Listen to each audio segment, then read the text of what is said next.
a esas preguntas a través de la palabra. ¿Sí? ¿Oramos? Querido Padre Celestial, en el nombre de Jesús venimos ante tu presencia. Gracias.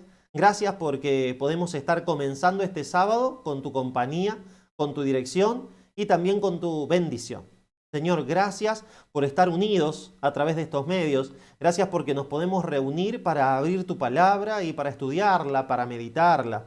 Ayúdanos, Señor, para que hoy podamos hablar de las profecías del tiempo del fin. Que tu Espíritu Santo nos hable a través de tu palabra. Que al ver las profecías, al analizarlas, podamos ver el cumplimiento de ellas y que también eso nos motive para estar preparados, para analizar nuestra relación contigo, para analizar cómo estamos ante tu presencia para cuando tú vengas. Señor, bendice a cada uno de los hermanos que están conectados a través de Zoom, a través de YouTube, que tu Espíritu Santo esté en cada uno de ellos. Te lo pedimos en el santo nombre de Jesús. Amén. Amén, Señor. Muy bien. ¿Quién tiene alguna pregunta como para ir avanzando? ¿Sí? A ver quién tira la primera pregunta como para ir avanzando. Puede ser de Zoom, puede ser de YouTube. Cualquiera puede preguntar. No vamos a asegurar que vamos a tener la respuesta, pero bueno, si el Señor lo permite, en la Biblia vamos a hallar la respuesta. A ver. Pastor, el sábado, el otro día usted dijo que estábamos hablando de Mateo 24 y ahora usted dijo que hablaba de Apocalipsis, pero no terminamos con Mateo 24. Sí, si te llegó el cartelito de hoy a la noche, José, hoy estamos tomando, el de Mateo 24 iba a ser mañana y todavía nos falta la segunda parte, pero en oración el Señor como que me empujó, vamos a decir así, a poder hacer un programa donde podamos preguntar, ¿sí? Porque normalmente hay muchas preguntas que tenemos que están latentes y hasta que no llegue aquel momento donde veamos esa parte de Mateo, esa parte de Apocalipsis, como que no se da, ¿no? Entonces ahora abriríamos el panel como para que cualquiera que tuviera alguna pregunta la pueda realizar y entonces vamos a pedirle al Espíritu Santo que nos guíe para la respuesta en la Biblia. Tenemos una reunión pendiente, que si Dios quiere va a ser el fin de semana que viene, para completar Mateo 24, segunda parte, donde vamos a ver Mateo 24 del versículo 30 hasta Mateo 25 versículo 45. Es bastante ambicioso el plan, pero vamos a ver el fin de Mateo 24 y las 5 parábolas que aparecen al fin de Mateo 24 y todo Mateo 25. Si Dios quiere, fin de semana que viene. Muy bien. ¿Habría alguna pregunta? Acá Nico me hizo una pregunta. Tenés razón, Nico, para que no me acuerdo. Nico me había preguntado por WhatsApp, me la mandó. Él preguntaba si la segunda venida era una profecía condicional o no condicional. ¿Sí? La segunda venida de Cristo. Y en respuesta a la segunda venida, uno puede entender que la segunda venida de Cristo en sí no es condicional. Él va a venir sí o sí. Él prometió que va a volver a buscarnos. Él prometió que va a venir y que nos vuelve a llamar para que seamos su pueblo y a rescatarnos. ¿Sí? Ahora, ¿dónde encontramos eso? Bueno, la encontramos en un montón de lados a la promesa de la segunda venida. Es más, podríamos pedirle que vayan anotando, aquellos que se acuerdan, tanto en el chat de Zoom como en el chat de YouTube, versículos que hablen de la promesa de la segunda venida. A ver, ¿quién se acuerda de alguno y que pueda anotar allí algún versículo que hable de la promesa de la segunda venida? Y aquel que no sabe ninguno, prepare lápiz y papel o lapicera y papel y anote todos los versículos que van a poner, porque va a estar buenísimo, ¿sí? Entonces, cuando hablamos de la segunda venida, uno de los versículos que aparece, por ejemplo, un muy conocido versículo, es el Evangelio según San Juan, capítulo 14, versículo del 1 al 3. Donde el Señor nos dice que no nos preocupemos, que no estemos mal, sino que Él nos va a preparar lugar para nosotros y una vez que termine, lo estoy parafraseando, ¿no? Y si me fuere y os prepararé lugar, vendré otra vez y os tomaré a mí mismo para que donde yo estoy vosotros también estéis. Ahora, lo que sí podríamos hablar de condicionalidad, Nico, es ¿cuándo va a venir Jesús? Y esto es una pregunta muy pero muy interesante, sobre todo para los que creemos en que en la Iglesia Adventista del Séptimo Día el Señor representó o le dio el don de profecía a nuestra hermana, ya descansando en el Señor, Elena Harmon, ¿sí? Elena de White.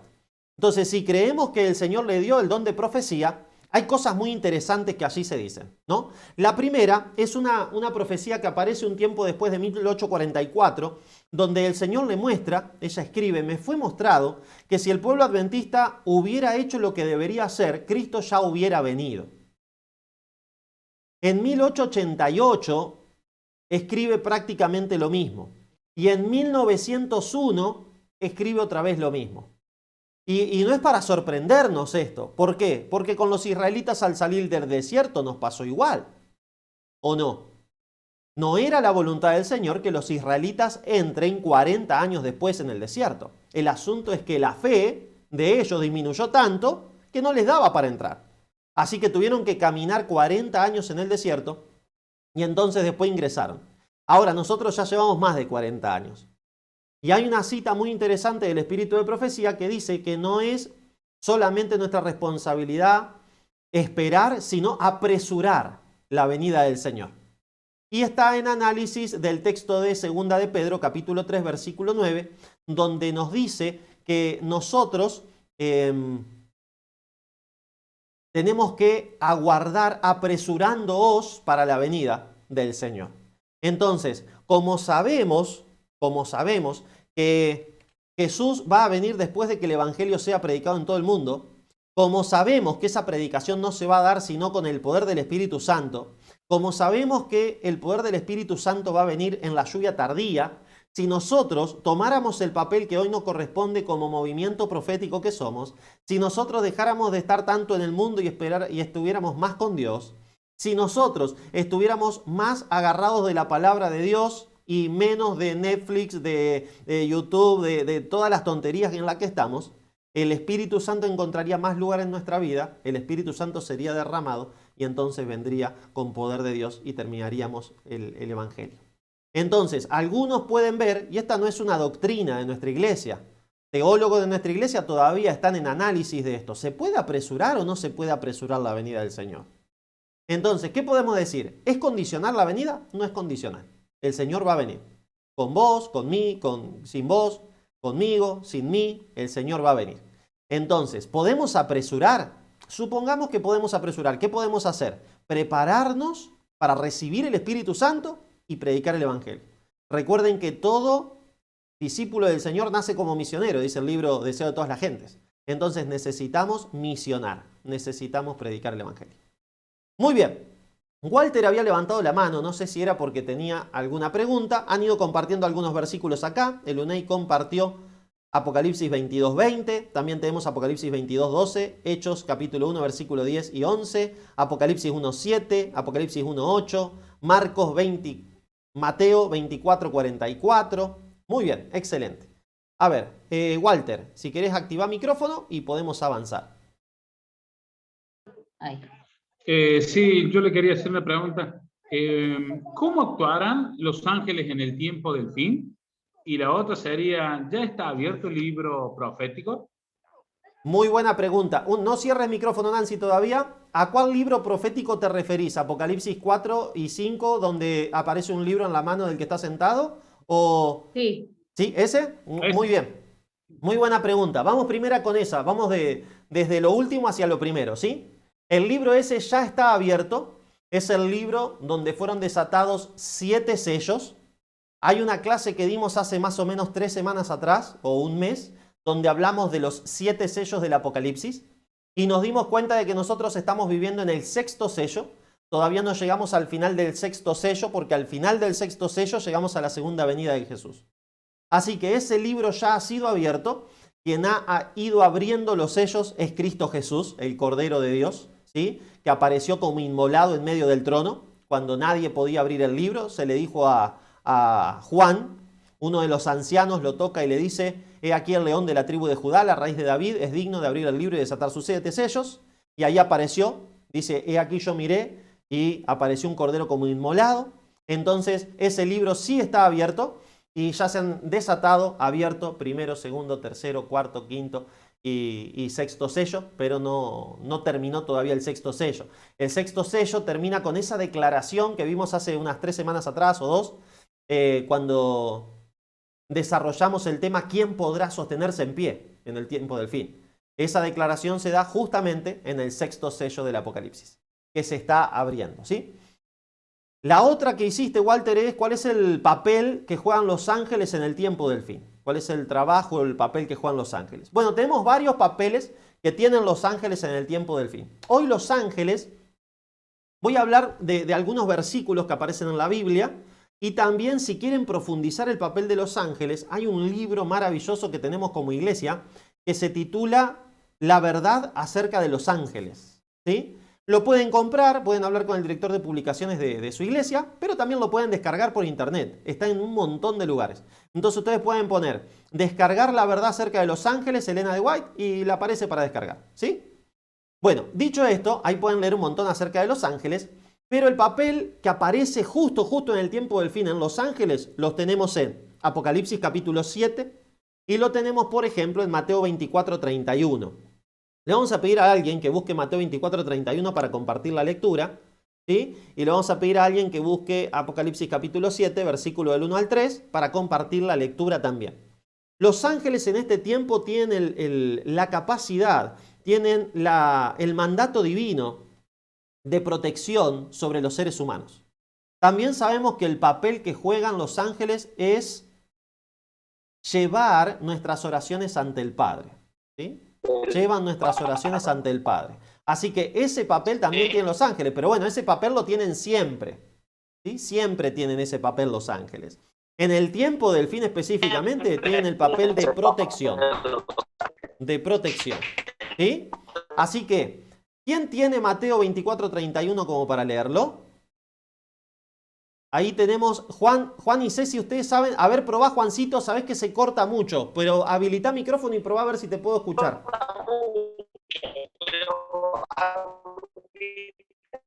Ustedes saben, Juancito y Ceci, que no los podemos escuchar. Sale todo como cortadito, pero espero que ustedes nos se puedan escuchar bien. ¿Sí? Me quedo con las ganas de escucharlo, pero la semana que viene cuando vayamos nos quedamos charlando un rato y ahí me saco las ganas. Y lo leemos juntitos en su casa. Ahí Walter había levantado la mano también. Adelante, Walter. A ver si tiene Mateo 24:31 y prepárese el que tiene Apocalipsis capítulo 7. Dice 31, y enviará a sus ángeles con gran voz de trompeta, y juntarán a sus escogidos de los cuatro vientos desde un extremo del cielo hasta el otro. Amén. Al final del tiempo del fin, los ángeles son quienes nos arrebatan. ¿Se acuerdan de 1 de Tesalonicenses capítulo 4 versículo 16 donde dice, porque el Señor mismo con voz de mando? 1 de Tesalonicenses 4:16. Ahí está. Más despacito, que no copie.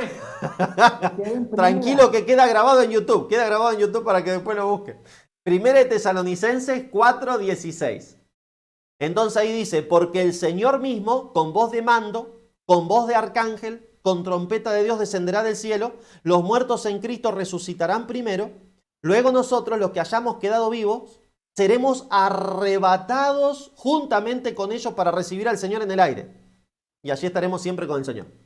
¿Quiénes nos arrebatan? Nos arrebatan los ángeles, como leyó Walter en Mateo 24:31. Así que al final del tiempo del fin, los ángeles nos arrebatan. ¿Elu?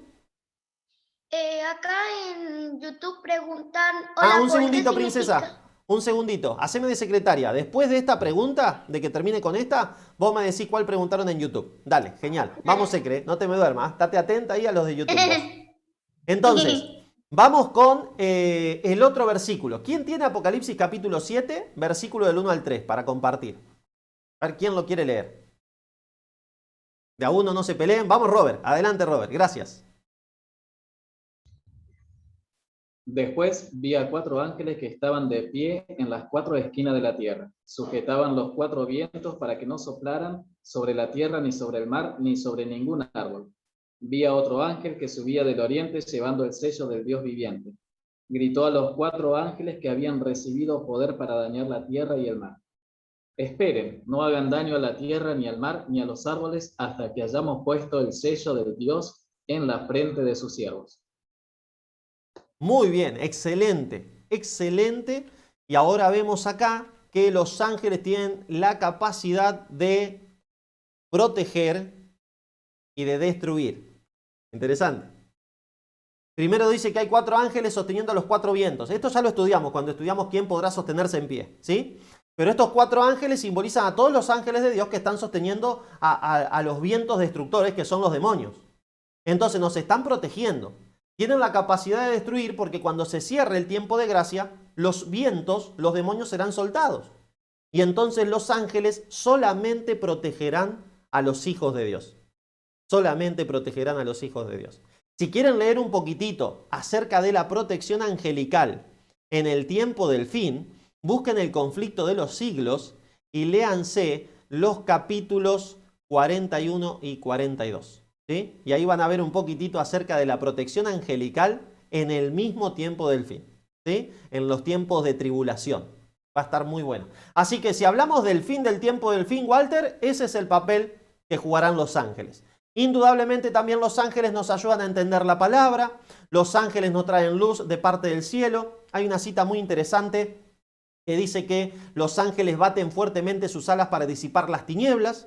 Así que podemos pedirle al Señor que vengan ángeles a nuestro hogar para que disipen las tinieblas de los demonios, para que reprendan a los demonios. También podemos pedir para eso el estandarte del Espíritu Santo que se promete en Isaías 59:19, donde nos dice que cuando el enemigo viene como con inundación, el Espíritu del Señor levanta bandera contra él. ¿Sí? A ver, vamos entonces con... Elu, tenía una manito yo levantada acá. Después de José, vamos con la preguntita que vos tenés ahí de YouTube. ¿Está bien? Dale, hay más de una y dos. Bueno, después vamos con esas 2. Vamos con José Genial. entonces. Adelante, José.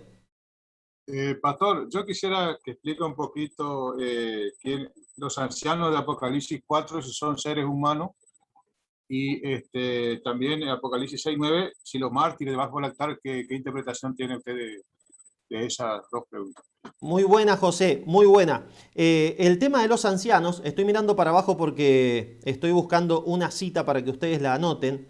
¿A dónde la pasé hace poquitito? La pasé esta cita. Acá está. Mucho tiempo hubo mucha discusión sobre los ancianos, ¿no? Una de esas discusiones está, acompáñenme a Apocalipsis capítulo 5, vamos a leer un versículo. Y este versículo tiene una... ay, Señor, no me sale la palabra. Bueno, tiene una diferencia textual. No es ese el término que estoy buscando, pero lo que pasa es que en los manuscritos más viejos del Apocalipsis que tenemos, hay algunos que dicen una cosa y otros que dicen otra. Y es solamente una palabrita que lo cambia todo. Miren qué interesante. Cuando nos vamos ahí a Apocalipsis capítulo 5, versículo 9, nos dice lo siguiente en Apocalipsis 5:9. ¿Sí? Miren, si están conmigo, vamos a leerlo juntos. Dice así: y cantaban un nuevo cántico diciendo: digno eres de tomar el libro y de abrir sus sellos, porque tú fuiste inmolado, y con tu sangre nos has redimido para Dios de todo linaje y lengua y pueblo y nación. Y nos has hecho para nuestro Dios reyes y sacerdotes, y reinaremos sobre la tierra. ¿Sí? Entonces, uno dice, bueno, pero si los ancianos están clamando y cantando al Señor, nos has redimido, nos has hecho reyes y sacerdotes, entonces son seres humanos, porque dice, nos has redimido. Ahora, lo que hay acá es una variante textual. Gracias, Señor. Esa era la palabrita que buscaba. Variante textual. Porque hay otras versiones que en vez de decir nos, dice los has redimido. Los has redimido. Ahora, esta variante textual es muy interesante y aparece en los manuscritos más viejos. Dice los has redimido. Como que los ancianos están cantando acerca de otro grupo. Los has redimido y los has hecho reyes y sacerdotes. Ya con esto se soluciona, porque si le hacemos caso a los textos más antiguos, los manuscritos más viejos dice los has redimido. Pero también en el espíritu de profecía tenemos luz al respecto. Y esto nos soluciona todo lo demás, por lo menos para los que somos adventistas del séptimo día. ¿Sí? Y dice así, miren qué interesante. Les voy a leer una cita que aparece, ¿sí?, en la carta, la carta número 65 de 1898. ¿Sí? Esta carta está, ustedes anoten, carta 65.898. Pueden poner en Google letter con 2T, letter 65, Elena de White, y les va a aparecer en EGW, se lo voy a poner, EG Greetings, ¿sí? EGW y ahí Greetings, le aparece toda la carta para leer. Esto es interesante, yo no sé si ustedes son tan escépticos como yo, pero cuando yo veo un texto del Espíritu de Profecía que me dicen, no, porque en tal texto, en tal cita aparece tal cosa. Yo pregunto, ¿y dónde está la cita?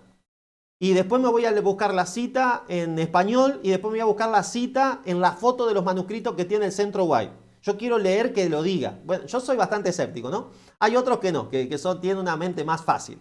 Pero bueno, ustedes la pueden buscar, la carta 65. Les cuento lo que dice. Miren qué interesante.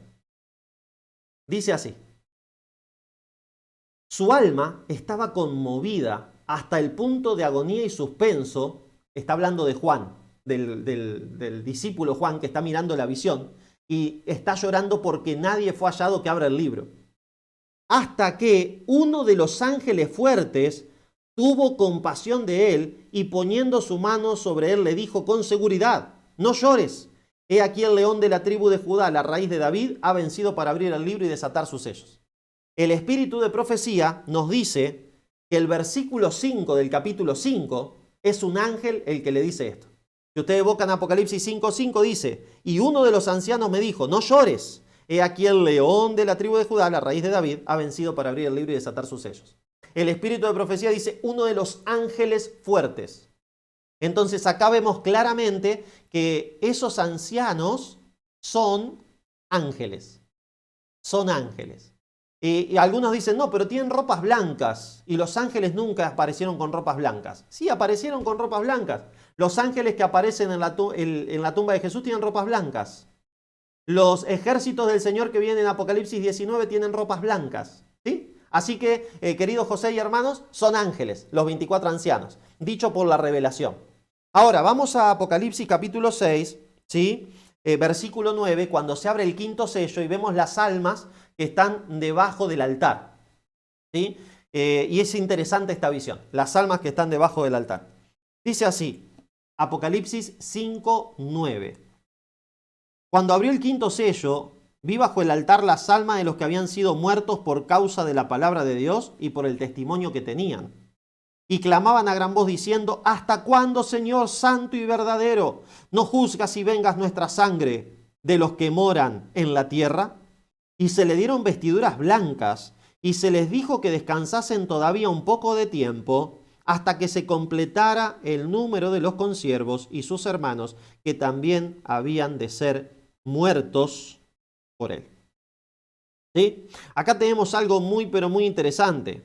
¿Por qué? Porque aparecen almas gritando bajo el altar de la oración, bajo el altar del lugar santo en el santuario celestial.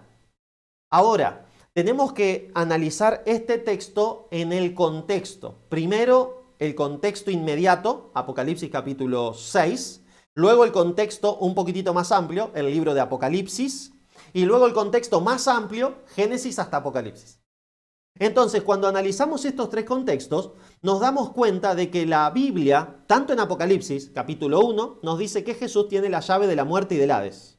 Y también nos dice en el capítulo 2 y capítulo 3, las promesas a algunas de las iglesias del Apocalipsis, que al que venciere, Él le dará la corona de la vida y le dará vida eterna. ¿Sí? También al que venciere, va a resucitar en el día postrero. Entonces, este es el contexto inmediato. Ahora, cuando vamos a un contexto más amplio, vemos que la verdad de la Biblia, es que una persona cuando se muere está como dormida, está descansando. Por eso nos dice, por ejemplo, Eclesiastés capítulo 9, versículos 5 y 6, porque los vivos saben que han de morir, pero los muertos nada saben, su memoria es puesta en olvido, su amor, su odio, su envidia perecieron ya y ya no tienen parte de lo que se hace debajo del sol. Entonces acá, si esto es literal, estaríamos encontrando una contradicción en la palabra de Dios. Porque si estos muchachos y chicas están muertos porque dieron su vida por el Señor, pero ahora están gritando, pidiendo justicia, Su amor, su odio, su envidia todavía están vivos, pero ya están muertos. Ahora, no es la primera vez que se ve a alguien muerto pidiendo justicia. Por ejemplo, en capítulo 4 de Génesis encontramos el primer asesinato de la Biblia. Caín se levanta contra su hermano y lo asesina. Y entonces allí nos dice que Jehová le dice a Caín, la sangre de tu hermano clama a mí desde la tierra. Y no nos imaginamos la sangre clamar porque la sangre no tiene boca. La sangre no puede emitir sonido alguno. Ahora, ¿cuál es la expresión que utiliza el Señor? La sangre de tu hermano clama a mí. ¿Qué estaba clamando? Por justicia. O sea, el acto que hiciste contra tu hermano, esa sangre que derramaste, reclama justicia ante el concilio celestial. Porque sabemos, dentro del contexto general del Apocalipsis y de la palabra de Dios, que tenemos un juicio y que estamos inmersos en ese juicio. Y que Dios traerá toda obra a juicio juntamente con toda cosa encubierta, sea buena y sea mala. Y también sabemos que el Señor juzgará a aquel que hace guerra contra los santos del Altísimo. Llámese cuerno pequeño, llámese primera bestia de Apocalipsis 13, llámese la ramera que se sienta sobre la bestia en Apocalipsis 17, llámese Babilonia en Apocalipsis 18. Dios traerá juicio.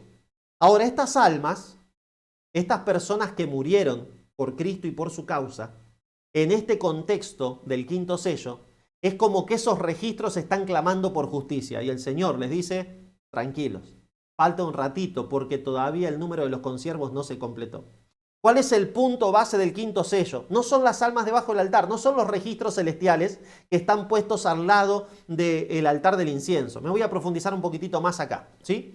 Cuando uno entraba al santuario terrenal, se encontraba con el altar del sacrificio, bueno, la puerta, que es Cristo, se encontraba con el altar del sacrificio y todas las mañanas y todas las tardes se hacía un sacrificio ahí, sacrificio matutino y vespertino, y todas las ofrendas que traerían durante el día. Cuando el sacerdote sacrificaba tanto el matutino como el vespertino, tomaba de esa sangre, pasaba por el lavacro, se lavaba e ingresaba al lugar santo. Hacia la izquierda tenía el candelabro de 7 brazos. Hacia la derecha la mesa de los panes de la proposición. Y enfrente el velo que separaba el lugar santo del santísimo. Y justo enfrente del velo el altar del incienso, este que aparece en Apocalipsis 6:9. Cuando el sacerdote entraba, con su dedo metía la mano en la sangre, el dedo, y asperjaba, salpicaba con esa sangre el velo del lugar santo. Entonces los pecados de aquel pecador que estaba allá fuera del santuario y estaba pidiendo perdón por los pecados de esa víctima inocente eran trasladados al santuario. Todo es registrado en el santuario. Ahora bien, estos registros celestiales de que hubo gente que murió como mártir por el nombre de Jesús están anotados en el santuario también. Y claman por justicia. ¿Cuál es el foco del quinto sello? Es contarnos de que todavía faltan mártires. Ese es el foco. De que aún va a haber mártires. Y que en el tiempo del fin hay gente que morirá por el nombre de Cristo. Es por eso que en Apocalipsis 20 aparecen otra vez y dice, y he aquí que vi las almas de los decapitados porque no habían adorado a la bestia ni a su imagen, ni habían recibido la marca en su frente ni en su mano. Todavía la bestia y su imagen no están en supremacía. Así que esas personas todavía no murieron por la bestia y su imagen. Así que va a haber más mártires. Y ese es el foco, en mi humilde opinión, del capítulo 6, versículo 9, 10 y 11 del quinto sello. Muy bien, pastor, muchas gracias. Yo quiero leer acá el versículo 11 del capítulo 5, con respecto al primer tema que le había preguntado, porque ahí lo que me confunde un poquito más, porque dice, y miré y oí la voz de muchos ángeles alrededor del trono, ahí habla de ángeles, y de los seres vivientes y de los ancianos, dice, ¿por qué diría ángeles de vuelta? Si ya dijo ángeles, ¿por qué estaría diciendo acá ángeles de vuelta? Y su número era millones de millones, dice. ¿Me entiendes? Interesante. Lo que te podría decir, de acuerdo a lo que tenemos en el espíritu de profecía, es que son unos ángeles especiales. Por eso le llama un ángel fuerte, uno de los ángeles fuertes. ¿Viste? Es interesante eso. Entonces, no sabemos por qué el Señor los dio como ancianos. Sí podemos tener un poquitito de conocimiento a través de esto. ¿Por qué? Porque en la Biblia, cuando uno habla de un anciano, habla de alguien sabio. Porque en la palabra bíblica, ¿no? O en la cultura hebreo-bíblica, los ancianos eran los que juzgaban. ¿Se acuerdan? Los ancianos se sentaban a la puerta de la ciudad y juzgaban. Y acá nos encontramos en el juicio celestial, en la sala del trono de Dios. Así que podríamos interpretar que a estos ángeles los titula como ancianos, tal vez, por las capacidades que tienen dentro del concilio celestial. El asunto es que no tenemos revelado bien cómo es el concilio celestial. Tenemos un poquitito nomás en Job y un poquito que nos cuenta la historia de la redención. Pero no tenemos mucho más que eso, ¿no? Así que no tenemos demasiado más, José.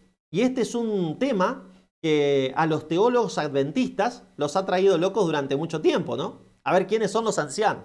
Yo el año pasado recién encontré, gracias a un pastor, Alberto Treyer, que había hecho un escrito, que encontré la cita esta que no la había leído nunca, hasta el año pasado, acerca de la carta 65, donde dice uno de los ángeles fuertes le puso la mano y le dijo, ¿no? Nunca la había leído. Pero sí teníamos la variante textual, que lo busqué en los manuscritos griegos, y es verdad, tenemos esa variante de los ha redimido o nos ha redimido. Pero no tenemos mucho más que eso, José.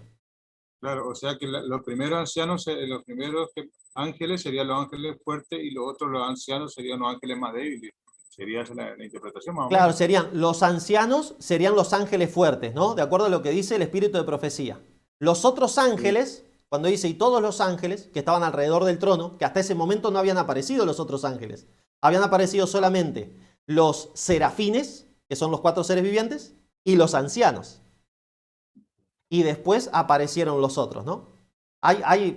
Con esto se puede profundizar un montón, porque hay algunos que dicen, ¿por qué, si son seres humanos, estarían sentados en el trono de Dios? Si en el trono recién nos vamos a sentar cuando Cristo vuelva a reinar con nosotros. Ahí nos promete que nos sentaremos en su trono, así como Él ha vencido y se sentó con su Padre en su trono. Todavía los ancianos no tendrían, los ancianos, si fueran seres humanos, dicen estos teólogos, no tendrían por qué estar sentados en tronos. Porque no hay ninguna promesa hasta que Cristo venza en la segunda venida que los seres humanos se sienten en el trono.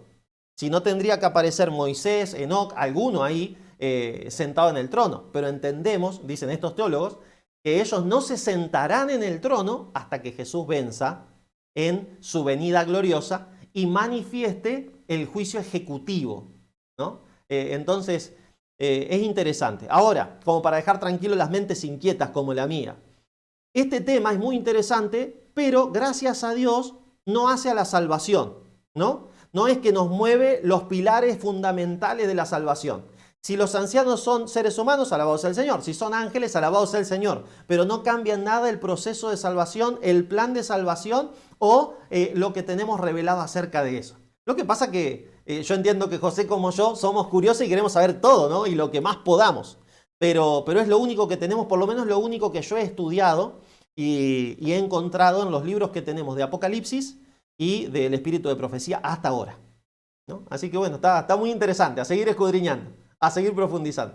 Alabado sea el Señor por eso. A ver, ¿la secretaria está conectada todavía, la secretaria? Elu, ¿qué tenemos en YouTube ahora? Ahí les digo. Bueno, la primera es de Danisa Muriel, que dice: hola Paul, ¿qué significa 5 de ellos han caído? Uno es y el otro aún no ha venido, y cuando venga es necesario que dure breve tiempo. Apocalipsis 17:10. Muy bien, vamos a Apocalipsis 17. Es interesante este capítulo, ¿no? Y espero prontito poder llegar a él en el seminario. Si Mateo 24 nos llevó un tiempito, Apocalipsis 17 también, ¿sí? Pero es interesante. Cuando habla acerca de este poder, ¿sí? Y cuando describe esto, que 5 de ellos han caído, uno es y el otro aún no ha venido, en Apocalipsis capítulo 17. Miren, ¿ya lo tienen ahí? Apocalipsis 17. Versículo 9 vamos a leer al principio y después vamos a terminar con el versículo 11, ¿sí? Versículo 9. Esto para la mente que tenga sabiduría. ¡Wow! Se repite lo del 666, ¿no? Para la mente que tenga sabiduría. Y ahora otra vez, para la mente que tenga sabiduría. Y sigue diciendo: las 7 cabezas son 7 montes sobre los cuales se sienta la mujer. Recordamos que la mujer está hablando del cuerno pequeño, o de Babilonia, o del papado. Los 7 montes, si ustedes ponen una ciudad asentada sobre 7 montes, aparece el Vaticano. El Vaticano es la ciudad de los 7 montes. ¿Sí? Seguimos. Y son 7 reyes. 5 de ellos han caído, uno es, y el otro aún no ha venido. Y cuando venga es necesario que dure breve tiempo. La bestia que era y no es también el octavo, y es de entre los 7 y va a la perdición. Cuando en el 10 dice, 5 han caído, uno es, y el otro aún no ha venido, hay en el griego algo muy interesante que se ve ahí, y que habla sobre algo que era y que ya no es, y algo que nos recuerda a que en Apocalipsis capítulo 13 nos dice algo muy parecido, pero habla no de que era y que es y que aún no ha venido, sino que habla de una bestia que también tiene 7 cabezas y 10 cuernos, y que una de esas cabezas recibió una herida mortal. ¿Se acuerdan? Entonces, cuando recibe la herida mortal no es. ¿Por qué? Porque se murió, porque recibe una herida mortal. Y entonces, ¿qué pasa? Pero dice, y después su herida mortal fue sanada. Ah, no ha venido, pero cuando venga es necesario que dure breve tiempo. Claro, breve tiempo comparado con todo lo anterior.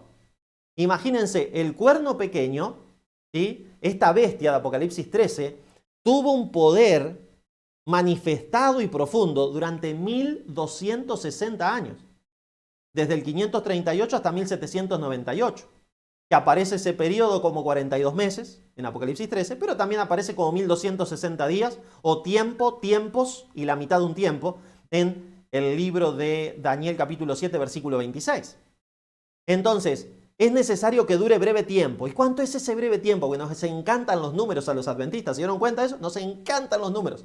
Pero ahora, ¿qué tenemos que tener en cuenta?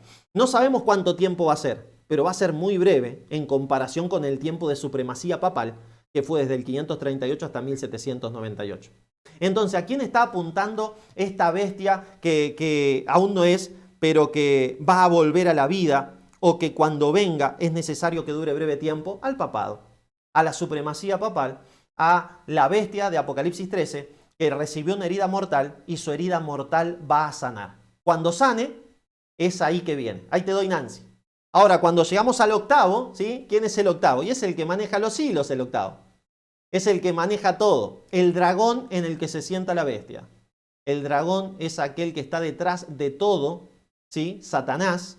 Y bueno, cuando lleguemos a Apocalipsis 17 en el seminario nos vamos a tardar un ratito ahí y vamos a ver qué puede pasar ahí desde el versículo 11 en adelante, cuando el versículo 11 dice la bestia que era y no es también el octavo, y es de entre los 7 y va a la perdición. Y los 10 cuernos en el tiempo del fin que se coaligarán con esta bestia, con esta ramera, para hacerle guerra contra el Cordero. Pero me gusta el versículo 14, porque dice pelearán contra el Cordero. ¿Y el Cordero qué dice? Los vencerá. Amén. Porque Él es Rey de reyes y Señor de señores. Y habla de vos y de mí ahí. Mira, dice, y los que están con Él son llamados, elegidos y fieles. Ahí aparecemos nosotros, mis hermanos. Amén. Ahí aparecemos nosotros. Somos llamados, elegidos. Dios quiera que seamos fieles para que estemos descriptos ahí, no solamente en Mateo 12, en Apocalipsis 12, 17, no solamente en Apocalipsis 14, 12, agréguenle un versículo a esa memoria de versículos que describen al pueblo de Dios, agréguenle aquí Apocalipsis 17, 14. Los que están con el Cordero son llamados, elegidos y fieles. Nancy, ¿qué nos ibas a preguntar con respecto a esto? Espero, Dani, que quede claro la pregunta esta. Ya se olvidó, Nancy. No, pastor, que estaba leyendo acá en Apocalipsis del 9 y lo leí hasta el último, hasta el 13, que dice, esto tienen un mismo propósito y darán su poder y autoridad a la bestia. Y tiene que ver con el versículo 11. Y el que preguntaba ahí este señor de YouTube, 5 han caído y otro entonces tiene que ver con el reinado de la bestia. Exacto, con el reinado de la bestia, y que al final del tiempo los reinos más poderosos se coaligarán y pelearán contra el Cordero. Esto es interesante porque Satanás ya viene educando a la humanidad sobre esto. ¿sí? Y no sabemos qué mentira les dirá Satanás en aquel momento, pero sí recordamos que en ese momento los espíritus de los demonios van a estar con todo su poder. Van a estar con todo su poder porque ya cuando empieza a pasar esto, ya el cierre de la gracia está ahí. Y sabemos por Apocalipsis capítulo 16 que salen 3 espíritus inmundos a manera de ranas para engañar a los reyes de la tierra a fin de congregarlos para la batalla de aquel gran día del Dios Todopoderoso.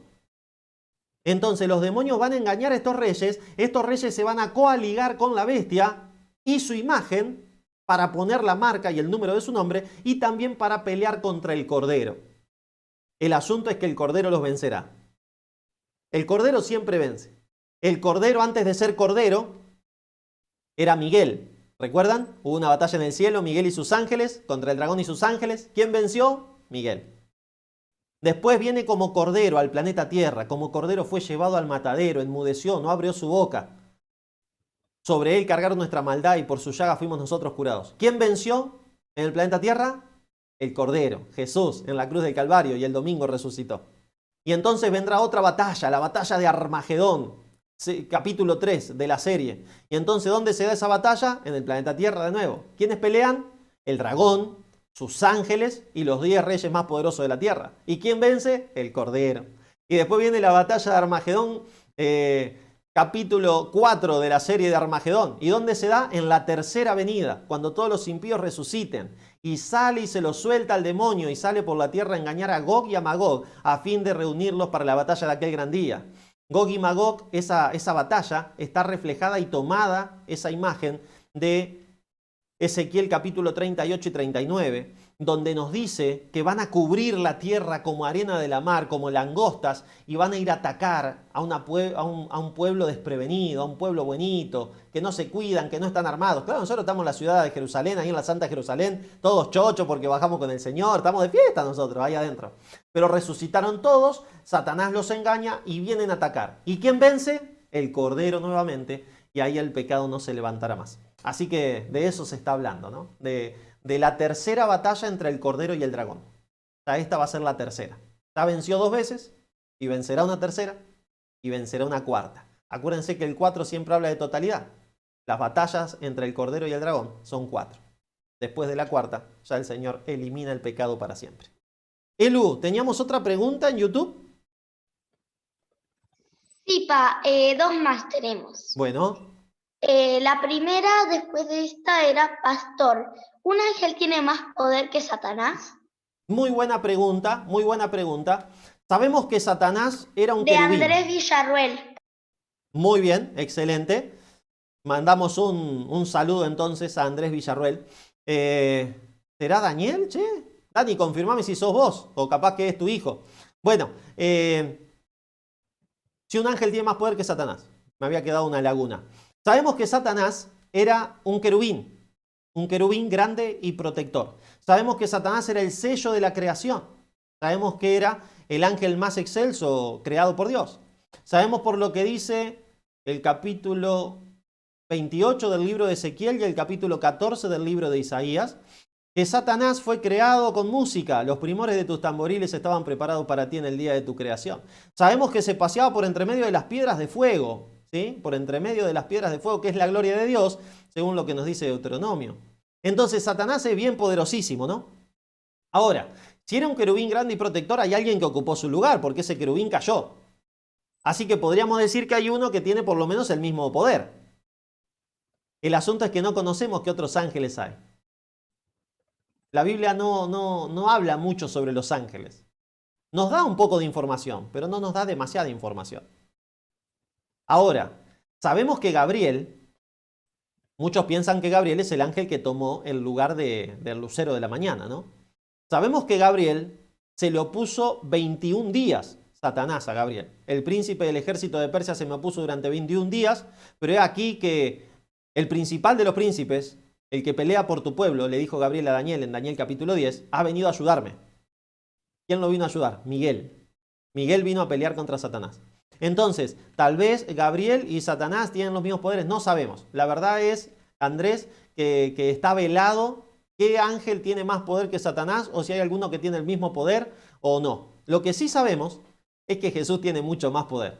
Lo que sí sabemos es que el Espíritu Santo tiene mucho más poder.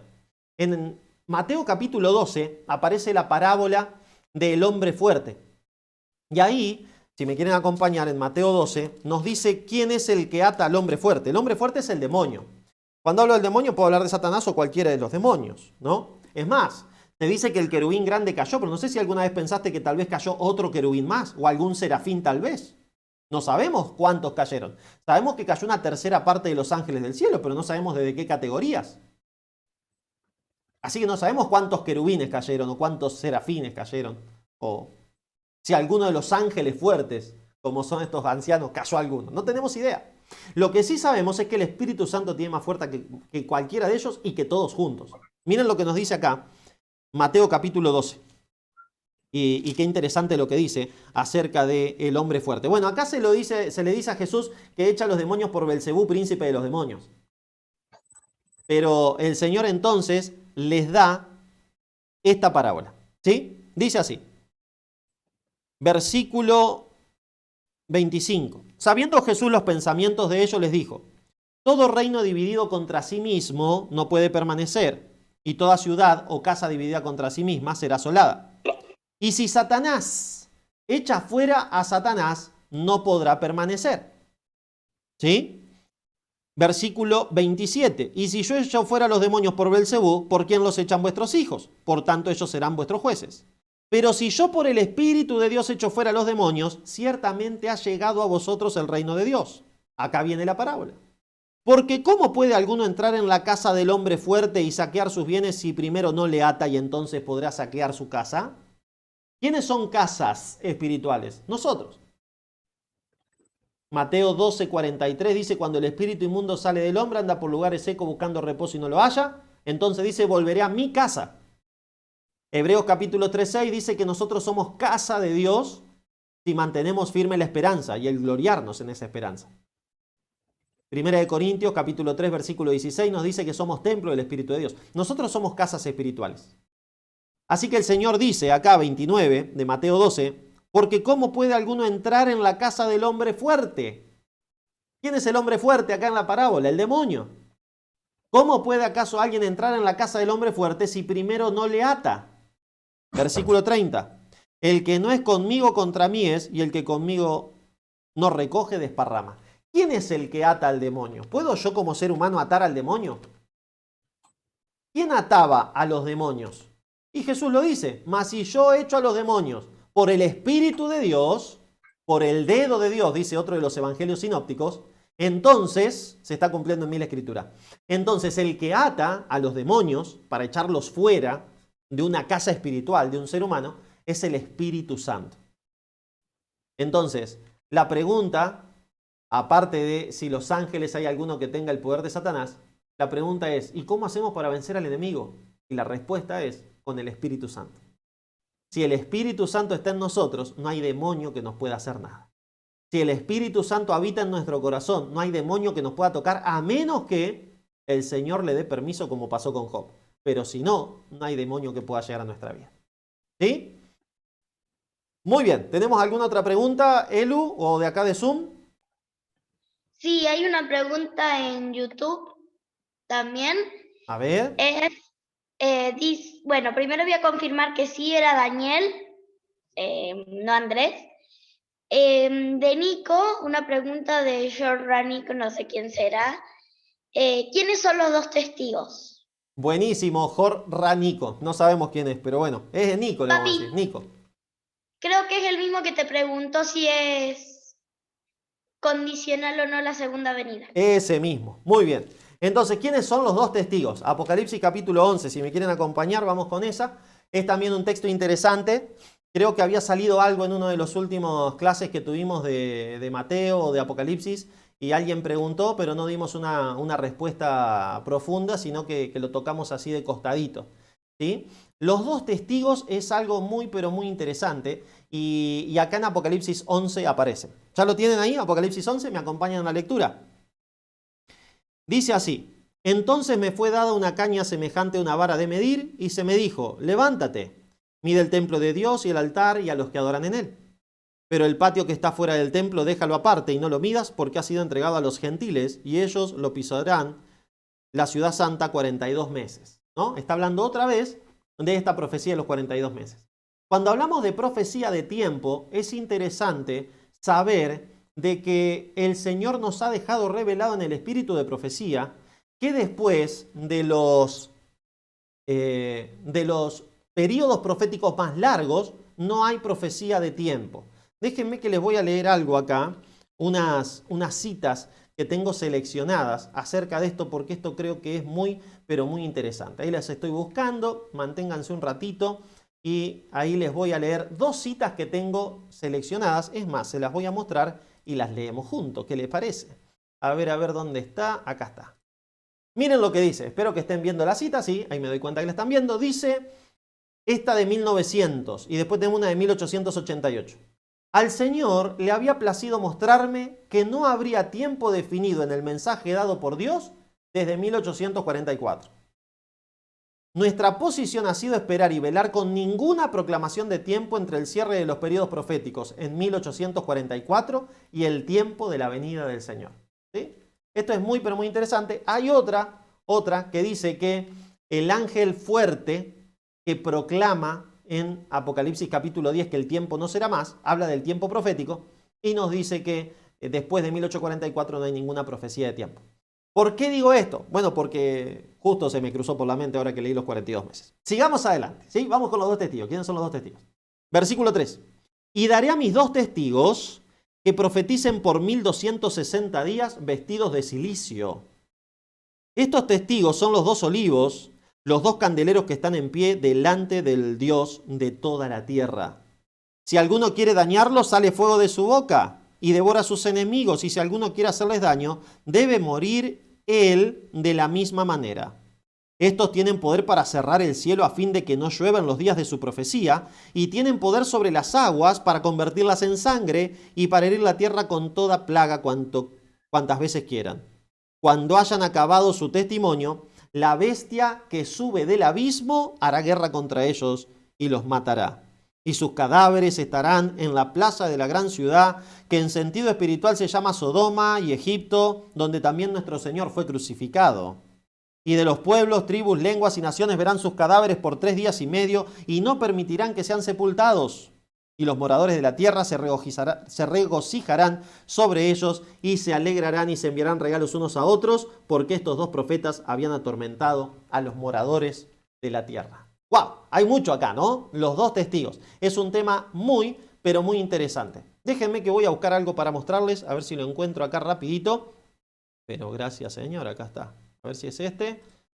Muy bien, vamos a ver un poquitito el tema de los 2 testigos. Déjenme ver acá. A ver, me lo reproduce allá. Bueno, ahí está, estamos bien. Allá, zoom, compartir pantalla. A ver cuál es. Esta. Ahí creo que lo están viendo muy bien. Vamos a ver un poquitito acerca de los 2 testigos. Perdón con las otras preguntas, pero no la tenía preparada así, pero esta sí. Hace un tiempito habíamos hablado de esto, ¿sí? Así que acá tenemos Apocalipsis 11, 2 testigos vestidos de silicio, 1260 días. Esto es versículos, ¿no? 3a, 3b es 3, el versículo 3, primera parte, el versículo 3, segunda parte. Son 2 olivos, también 2 candelabros o 2 candeleros. Están de pie delante del Señor de toda la tierra. Sale fuego de la boca de ellos, si alguno quiere hacerles daño. Eso nos hace acordar a alguien. Poder para cerrar los cielos para que no llueva, nos hace acordar al mismo de acá. Tienen poder sobre las aguas para convertirlas en sangre, nos hace acordar a otra persona del Antiguo Testamento. La bestia que sube de la misma hará guerra contra ellos y los vencerá. Sus cadáveres estarán en la plaza de la gran ciudad. Esa ciudad, en sentido espiritual, se llama Sodoma. Acuérdense de Sodoma y Gomorra, terrible. Egipto, ¿sí? Acuérdense que Egipto en profecía simboliza el pecado, pero también simboliza el ateísmo, que no creen en Dios, como en Egipto no creían en Jehová, por más que veían todas las maravillas que le hacía. Donde también nuestro Señor fue crucificado. Está hablando de Jerusalén y de en sentido espiritual Jerusalén cuando Dios fue crucificado. O sea, un espíritu como el que imperaba ahí. Verán sus cadáveres por 3 días y medio. Estos 2 profetas, ya me los describe como 2 profetas. Después de 3 días y medio entra el espíritu de vida en ellos enviado por Dios. le dicen subid acá, subieron al cielo en una nube y sus enemigos los vieron y en aquella hora hubo un gran terremoto. Vamos a ver qué más podemos decir acerca de los dos testigos. Algunas interpretaciones. Los dos testigos no representan la palabra de Dios en tiempos de Juan, ya que son presentados como personas que realizan acciones y hablan palabras, dice este teólogo, ¿no? Dos candeleros, así que representan a la iglesia, porque si los 7 candelabros representan a la iglesia en Apocalipsis 1:20, deben ser la iglesia. La bestia hará guerra contra ellos, Daniel 7:21 dice que la bestia hace guerra contra los santos del Altísimo. Persecución de una comunidad, de acuerdo a lo que dice ahí, ¿no? Persiguen a los dos testigos, pero también en el 12:6 habla de esta persecución. Los poderes de Moisés y Elías se atribuyen a los dos. Acá están los dos profetas, Moisés, que convirtió las aguas en sangre, Elías, que hizo descender fuego del cielo sobre los 50 que lo fueron a buscar, sobre los otros 50 que lo fueron a buscar, que cerró 3 años y medio el cielo para que no llueva por mandato de Dios. ¿Por qué dos? Bueno, porque en la Biblia, en el lenguaje hebreo y en el lenguaje legal, no se tomaba como cierto a menos que se presenten 2 testigos. Y aquí hay 2 testigos, ¿sí? Pablo y Pedro, testimonio para judíos y gentiles, dice, porque hay algunos teólogos que dicen presentan a Pablo y Pedro, pero nada que ver.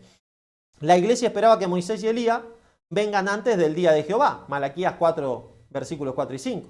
He aquí yo envío al profeta Elías. Acuérdate, por tanto, de la ley de Moisés. Así que interesante todos estos datos. Porque el anhelo del Antiguo Testamento y la literatura judía es que los profetas Moisés y Elías vendrían de nuevo antes del final de la historia para restaurar a Israel y para juzgar a los impíos. Con respecto a esto, podemos ver que en la época de Juan todavía estaban esperando eso. Y el Señor le dice, tengan cuidado, va a haber 2 testigos que van a estar representados por Moisés y Elías. ¿Qué podemos decir con respecto a las interpretaciones hoy en el siglo XXI? Urias Smith, ¿se acuerdan del legendario Urias Smith? Dijo que son el Antiguo y el Nuevo Testamento. Marvin Maxwell, ¿sí? También un teólogo nuestro que escribió 2 libros de profecía de Daniel y Apocalipsis maravillosos. Leron Way también. Melo también, el Comentario Bíblico Adventista también, Ranko Stefanovic nos dice también que es el Antiguo y el Nuevo Testamento, y Elena de White en el Conflicto de los Siglos afirma que es el Antiguo y el Nuevo Testamento. La iglesia o Moisés y Elías, bueno, Ricardo Fulques dice eso, Keithmaker, ¿sí? Dice eso, Ranko Stefanovic dice eso, Elena de White, vamos a ver una cita, ¿sí? Y otro, bueno, tenemos estos 2 pero no son adventistas. Seguimos. Miren lo que dice el Conflicto de los Siglos y Testimonio para la Iglesia. Y esta se la voy a dejar ahí pensando, ¿sí? Usted después decide quiénes son los 2 testigos. El Antiguo y el Nuevo Testamento lo son, porque ya lo tenemos revelado. Pero miren, vamos a leer las 2 citas. Y acerca de los testigos, nos dice, el profeta declara más adelante. Esto es Conflicto de los Siglos, página... ya vieron que continuará. Página 332. Estos son los 2 olivos y los 2 candelabros que están delante de la presencia del Señor de toda la tierra. Lámpara es a mis pies tu palabra, dijo el salmista, y la luz en mi camino. Apocalipsis 11:4, Salmo 119, 105. Estos 2 testigos representan las escrituras del Antiguo y del Nuevo Testamento. También se hace eco a Zacarías capítulo 4, versículo 6, del 1 al 6, donde aparecen, ¿sí?, 2 olivos y 2 candelabros, donde se vierte aceite, y dice aquí la palabra del Señor para Zorobabel. Ambos son testimonios importantes del origen y del carácter perpetuo de la ley de Dios. ¿Y por qué? ¿Por qué habla de la ley? Porque al final del capítulo 11 aparece el arca del pacto. Ambos testifican también acerca del plan de salvación, el Antiguo y el Nuevo Testamento. Los símbolos, los sacrificios y la profecía del Antiguo Testamento se refieren a un Salvador que había de venir. Y los evangelios y las epístolas del Nuevo Testamento hablan de un Salvador que vino tal como fuera predicho por los símbolos de la profecía. Ahora, mis hermanos, antes de leer la segunda cita, déjenme contarles algo. Sabemos que representan al Antiguo y al Nuevo Testamento. No podemos hacer caso omiso a eso. Y podés seguir leyendo el Conflicto de los Siglos, página 330 en adelante, para que te cuente cómo el Antiguo y el Nuevo Testamento estuvieron tirados en la plaza, cómo trataron de destruirlos, cómo Francia en 1789, en la Revolución Francesa, hizo esto, cómo Francia en aquel momento representa tranquilamente a Sodoma y Gomorra con toda la promiscuidad que había, representa también a Egipto, dando como a la reina, ¿no? Ustedes saben que en la Revolución Francesa suben a una mujer prostituta a un caballo, le sacan la ropa de arriba y la declaran la diosa de la razón. Y entonces declaran que ya no se creerá en Dios, sino que se creerá solo en la razón. Es interesante, Egipto, ¿no? El ateísmo. Y también vemos a este espíritu de odio y de querer terminar con aquellos que no piensan igual a uno, tratando de matar a todos aquellos que eran religiosos. Entonces, esto se declara y se ve. Pero veamos esta otra cita, porque esta profecía puede ser una de esas profecías que tiene bidimensionalidad profética. Está declarando el espíritu de profecía que representa el Antiguo y el Nuevo Testamento, pero también nos puede representar a nosotros, teniendo en cuenta que Moisés y Elías representan al reino de Dios. Antes de leerte la cita te voy a ir a llevar a otro lado. Acompáñame por favor a Mateo capítulo 16. Acompáñame a Mateo capítulo 16. Vamos a leer algo y después te leo la segunda cita del espíritu de profecía, ¿sí? Acompáñame por favor a Mateo capítulo 16. Vamos a ver una cosita ahí. Algo bien, pero bien interesante. ¿Sí? A ver. Mateo capítulo 16, ¿ya lo tenés? Versículo 28. Dice así.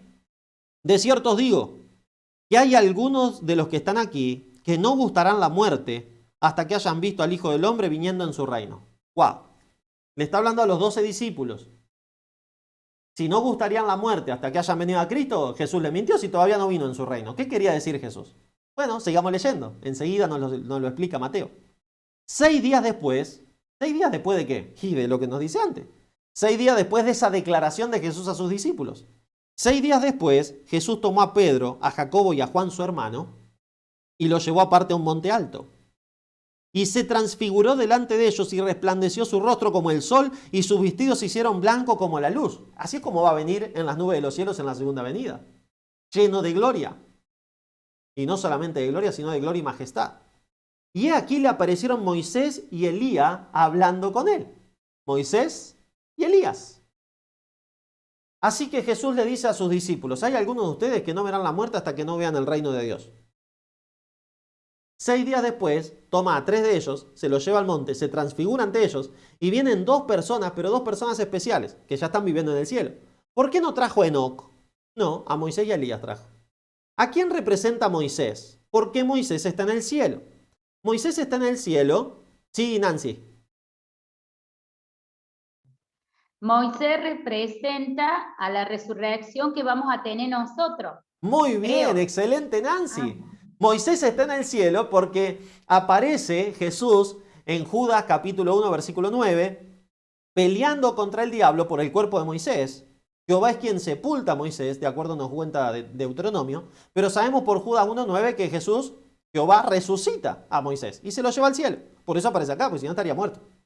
Elías representa a los que serán trasladados vivos desde el planeta Tierra. Entonces acá lo que tenemos en Mateo 17 es una miniatura del reino de Dios. Jesús no le mintió, vieron al reino de Dios, pero en miniatura. Vieron a Jesús, como va a venir en gloria y majestad, vieron a Moisés, representando a los muertos en Cristo resucitarán primero, y vieron a Elías, luego nosotros los que vivimos, los que hayamos quedado, seremos arrebatados juntamente con ellos, ¿sí? Para recibir al Señor en el aire y así estar siempre con Él. Así que acá tenemos una miniatura del reino de Dios. Moisés y Elías están representando a la humanidad. Ahora, con esto en mente, vamos a leer esta otra cita, por favor. Miren lo que dice. A ver. Ahí está. Espero que le estén viendo. Sí, ahí la están viendo. Dice así, la cita de abajo. La iglesia verá todavía tiempos angustiosos. Esto está en Testimonios para la Iglesia, tomo 4. Profetizará vestida de luto. ¡Epa! Está hablando en futuro. Profetizará vestida de luto y los testigos están vestidos de luto. Pero aunque tenga que arrostrar herejías y persecuciones, aunque habrá de batallar con los infieles y los apóstatas, con la ayuda de Dios aplastará la cabeza de Satanás. El Señor tendrá un pueblo tan leal como el acero y de fe tan firme como el granito. Sus miembros han de ser testigos en el mundo, instrumentos que han de realizar una obra especial y gloriosa para el día de su retribución. Interesante, ¿no? Así que de acuerdo a esta cita de Testimonios para la Iglesia, tomo 4, página 588, nosotros tendremos que profetizar vestidos de luto y tendremos que ser testigos. Entonces, cuidado con las mentes que dicen, uy, entonces 3 años y medio otra vez. No, acuérdense que tenemos las citas que nos dicen que ya no hay profecías de tiempo. Ahora, si se cumple esto por segunda vez, es sin la profecía de tiempo. Pero sí, estamos representados por lo que había preguntado hoy José, las almas debajo del altar, que el Señor le dice, esperen todavía que hay algunos que tienen que morir por causa de mi nombre, como Moisés murió y después serán resucitados, y por Elías, los 144.000. Aquellos que permanecerán en pie y quedarán en pie hasta la venida del Señor. Los 144.000 que aparecen en Apocalipsis capítulo 7 y en Apocalipsis capítulo 14. Así que estos son los dos testigos. Sabemos a ciencia cierta el Antiguo y el Nuevo Testamento. Y creo personalmente que también por esta cita podemos interpretar, y por lo que dice el Apocalipsis, que nosotros también representamos a ese Elías que tiene que predicar y a ese Moisés que también tiene que predicar, y Moisés está representando a los que mueren antes de la segunda venida de Cristo y serán resucitados por él. Muy bien. ¿Tenemos alguna otra pregunta acá en Zoom o en Facebook? Sí, a ver, Secre. Juan Briz pregunta 3 preguntas en una. ¿Cuándo aparecerá el anticristo según el Apocalipsis? ¿Tendrá relación con Roma papal y EEUU? ¿Tratará de replicar la segunda venida de Cristo? Muy bueno. EEUU es Estados Unidos. Es cómo se... ¿Sí? Ahí está, buenísimo. Entonces, a ver qué pasa con esto, Juan Briz. ¿Cuándo aparecerá el anticristo según el Apocalipsis? Podemos ver una relación del anticristo en la 8ª cabeza de Apocalipsis capítulo 17, ¿sí? Porque la 8ª cabeza de Apocalipsis 17, versículo 12, nos habla acerca del dragón, de este que está detrás moviendo todos los hilos, del dragón donde se sienta la bestia, ese dragón rojo, ese dragón escarlata que maneja todo, ese dragón que le da poder a la bestia de Apocalipsis 13, ¿sí? Entonces, él es la 8ª cabeza y se cree que entonces ahí aparecerá el anticristo, del cual nos habla segunda de Tesalonicenses, ¿no? El hombre de pecado, que también habla del papado. Pero entendemos y sabemos, creemos, que cuando nos dice que 3 espíritus inmundos a maneras de ranas saldrán por la tierra a engañar, en Apocalipsis capítulo 16. Pastor, pero la hermana Juárez dice que Cristo, Satanás va a fingir la venida de Cristo, se va a hacer pasar por Cristo en su segunda venida. ¿Es pregunta o afirmación, mi hermano? Estoy preguntando, yo lo tengo entendido así. Yo he leído que la hermana Juárez, ella dice que va a venir, que no va a tocar la tierra, que va a venir, va a decir que la ley se cambió, que va a aparecer como Cristo en su segunda venida y que todos van a creer que es Cristo el que vino y no es Cristo, obviamente. O sea, la hermana Juárez confirma que Satanás va a venir haciéndose pasar por Cristo como una segunda venida. Muy bien. Acá tenemos una cita que nos pasaron. A ver, Lucía Ferreira nos pasó una cita.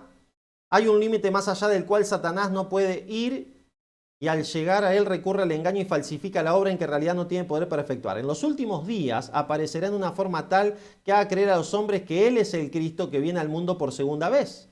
Ciertamente se transformará en un ángel de luz, pero aunque ostentará la apariencia de Cristo en cada detalle, en lo que abarca a la apariencia, no engañará a nadie sino a aquellos que como faraón están tratando de resistir la verdad. Gracias, Lucía, espectacular. Testimonio para la Iglesia, Testimonio para la Iglesia, tomo 5, página 698. Y esta la voy a buscar acá y me la voy a dejar agendadita para las próximas preguntas. Excelente, gracias, Lucy. Buenísimo, me encantó. Me encantó. Testimonios para la Iglesia, tomo 5, página 698. Ahí lo tienen para anotar, después se lo buscan y se lo dejan guardadito. ¿Dónde tenemos anotado que Satanás se hará pasar por Cristo? Bueno, testimonio tomo 5, página 698. Está buenísimo. Aparecerá en una forma tal que haga creer a los hombres que Él es Cristo, que viene al mundo por segunda vez. Está buenísimo.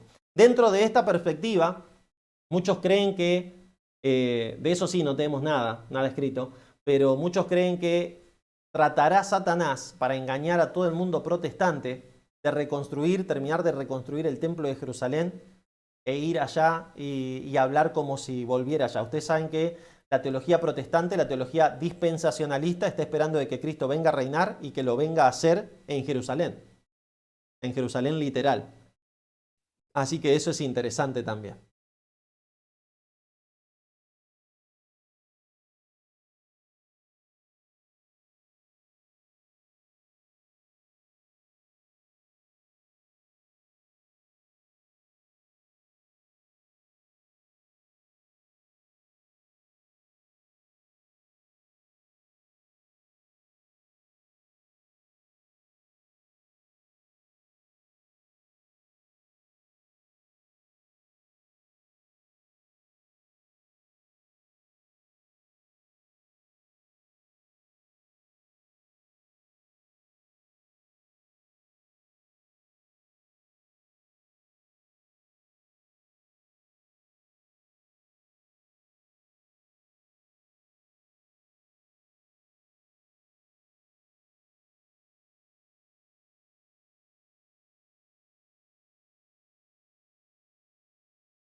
Bueno, no hay ninguna otra pregunta. Entonces vamos a ir a leer un texto del Apocalipsis que es maravilloso, ¿sí? Vamos a ir al capítulo 22 del Apocalipsis y vamos a leer ahí un texto hermoso, un texto maravilloso.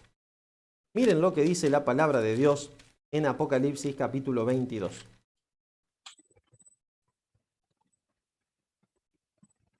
Apocalipsis capítulo 22, versículo 12. Miren lo que dice. He aquí yo vengo pronto y mi galardón conmigo, para recompensar a cada uno según sea su obra. Yo soy el alfa y el omega, el principio y el fin, el primero y el último. Yo soy el alfa y el omega, el principio y el fin, el primero y el último. ¿A qué viene el Señor? A recompensarnos. A recompensarnos de acuerdo a nuestras obras. A recompensarnos de acuerdo a lo que hagamos o dejemos de hacer. A recompensarnos de acuerdo a nuestra praxis. Esa es la palabrita que aparece ahí en obras. No significa solamente lo que hacemos, sino lo que sabemos que deberíamos hacer y no hacemos también. O también lo que podríamos haber hecho y no hicimos. Por eso se relaciona con Oseas 4:6 cuando dice, mi pueblo fue destruido porque le faltó conocimiento. Pero al pueblo de Dios le faltó conocimiento no porque no tuviera, sino porque lo desechó. Y dice, por cuanto desechaste el conocimiento, yo te echaré del sacerdocio. Y porque te olvidaste de mi ley, yo me olvidaré de tus hijos. Mis hermanos, Dios quiera que podamos estar preparados para la segunda venida de Cristo. Dios quiera que podamos estar preparados para que cuando Cristo venga, su galardón sea, bien, buen siervo y fiel. Sobre poco has sido fiel, sobre mucho te pondré. Entra en el gozo de tu Señor. Hay otra posibilidad. Está la posibilidad de que nos diga, apartados de mí, malditos, el fuego eterno preparado para el diablo y sus ángeles, también para vosotros. Pero eso lo vamos a dejar, porque a nosotros no nos va a decir eso. A nosotros si permanecemos fieles, si somos llamados, elegidos y fieles, el Señor nos va a decir, bienvenidos, benditos de mi Padre, heredad del reino eterno, preparado para vosotros desde antes de la fundación del mundo. Dios quiera, mis hermanos, que al estudiar profecía no solamente veamos tiempos, no solamente veamos líneas proféticas, no solamente veamos profecías de acá hasta acá, sino que conozcamos al dador de las profecías. Recuerden siempre que estudiamos Apocalipsis, que Apocalipsis es la revelación de Jesucristo. Si sabemos todas las profecías pero no conocemos a Jesús, de nada nos sirve el Apocalipsis. Apocalipsis revela a Jesús y revela a Jesús como un ser real. Revela a Jesús al lado tuyo y al lado mío, como aparece en el capítulo 2 y 3, al lado de cada iglesia, como aparece en el capítulo 1, caminando entre los candeleros. Aparece como el peleador por su pueblo en Apocalipsis capítulo 19, que viene, que con justicia juzga y pelea. Viene con una ropa teñida en sangre, que según Isaías 63 es la sangre de nuestros enemigos. El Apocalipsis representa y revela a Jesús. Si vemos solamente bestias, si vemos solamente periodos de tiempo, si vemos solamente el pasado y el futuro, pero se nos pasa de largo Cristo, conoceremos de profecía, pero tal vez no seamos salvos. Porque la salvación esta es la vida eterna, que te conozcan a ti, el único Dios verdadero, y a Jesucristo a quien has enviado. Y ojo, con esto no quiero decir que no te tenés que saber los tiempos. Alguien te tiene que decir 1260 años, ¿de dónde hasta dónde? 538 hasta 1798. Las 70 semanas, ¿dónde empiezan? 457 a.C. ¿Y hasta dónde llegan? Hasta el 34 después de Cristo.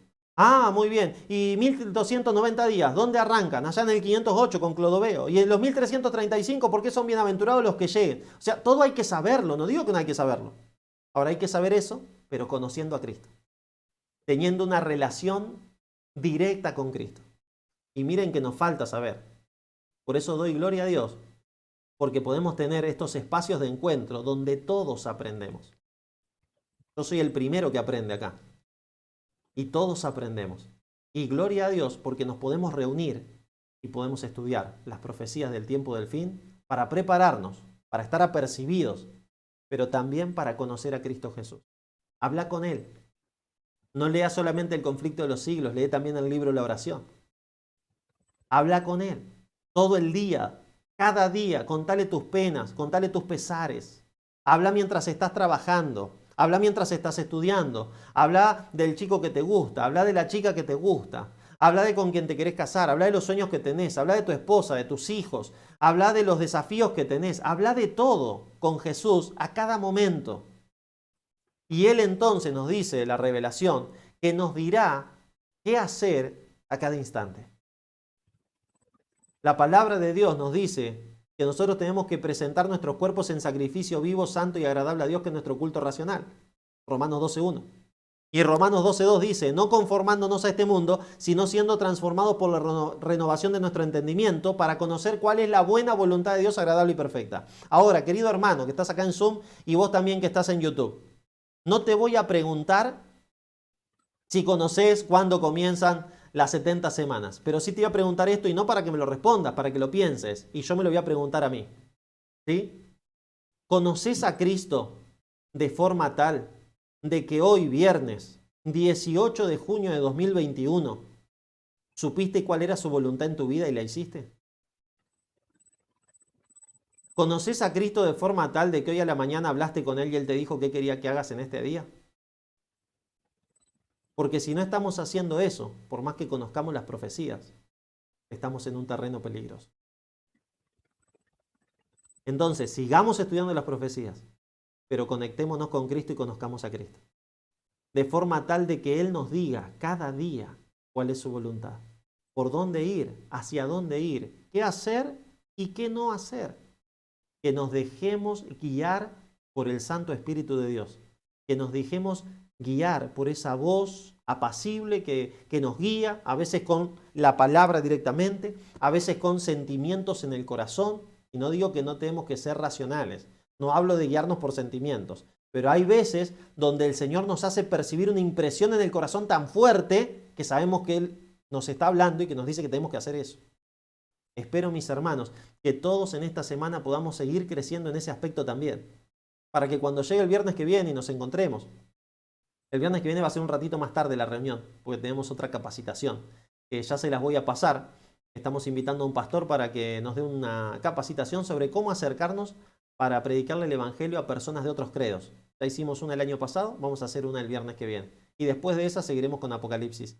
Así que el viernes que viene, cuando nos encontremos, no solamente sigamos estudiando las profecías, sino que estudiemos las profecías habiendo tenido todos estos días una relación personal con Jesús, creciendo en nuestra relación, hablando con Él y jugando con Él. Acordate que para relacionarnos con Jesús tenemos que ser como niños.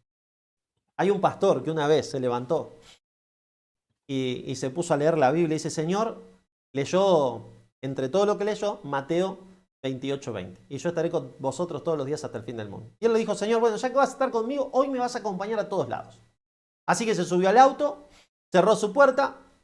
Antes de subirse al auto, abre la puerta al acompañante. Le dice, subite, Señor. Bueno, no se subió nadie, claro. Cerró la puerta. Él fue, se cerró, le puso el cinturón. Le dice, bueno, ponete el cinturón, Señor. Vos sabés cómo es la cosa. Se puso el cinturón, salió. Dice, vamos a desayunar en una estación de servicio hoy, Señor. Así que vamos. Le saca el cinturón. Él se baja. Va al otro lado. Abre la puerta. Bájate, Señor. Listo. Van. Abre la puerta de la estación de servicio. Espera a que el Señor pase. Él se mete. Llega a la mesa. Estaba llena, dice. Corre la silla, la pone para adelante de nuevo y él va y se sienta del otro lado. Espera un rato y llega una mesera y le dice que va a desayunar. Tráigame, no sé, un desayuno completo. ¿Nada más? Dice la mesera. Nada más, solo un desayuno completo. Bueno, listo, se va, prepara. Él se pone a hacer cosas con su agenda y vuelve la mesera después de 10, 15 minutos. Él dice, acá le traigo, disculpe, dice, ¿el otro señor va a pedir algo? Y el pastor la mira y dice, ¿qué otro señor? El otro señor que estaba con usted.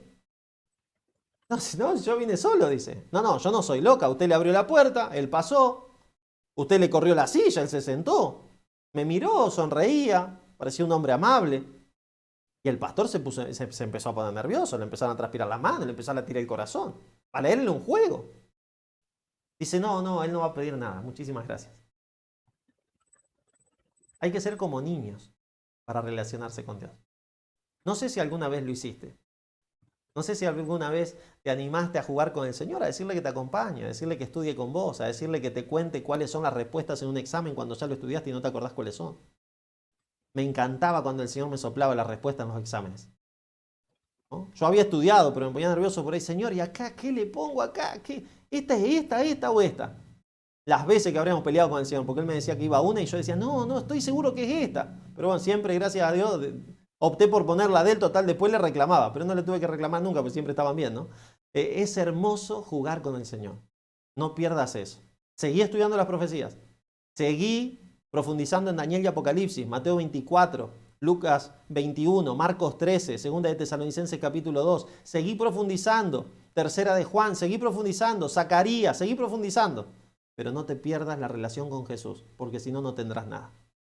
¿Les parece que oremos para que hoy, al ir a dormir, podamos hablar con Jesús y mañana, al levantarnos y durante todo el día también, y así cada día de nuestra vida? Vamos a orar. Querido Padre Celestial, gracias por todas tus bendiciones. Gracias por tu amor y misericordia, gracias por tus bondades. Señor, gracias por tu palabra y gracias por estos encuentros que tenemos, que nos hacen bien, que nos ayudan a estar más cerca de ti, que nos ayudan a profundizar más en la palabra, en la Biblia, en las profecías. Señor, guíanos, capacítanos, habilítanos para recibir tu palabra. No solamente eso, sino que también queremos relacionarnos contigo de una forma profunda. Queremos, Señor, tener cada día una relación más profunda contigo. Queremos, Padre, comunicarnos contigo cada día más. Ayúdanos para que te demos el primer lugar, sabiendo que todas las cosas que faltan tú las añadirás. Bendice a cada hermano y hermana que está ahí del otro lado. Que tu Espíritu Santo esté en ellos, Señor. Y que cada uno de nosotros en su vida individual pueda conocer cuál es tu voluntad.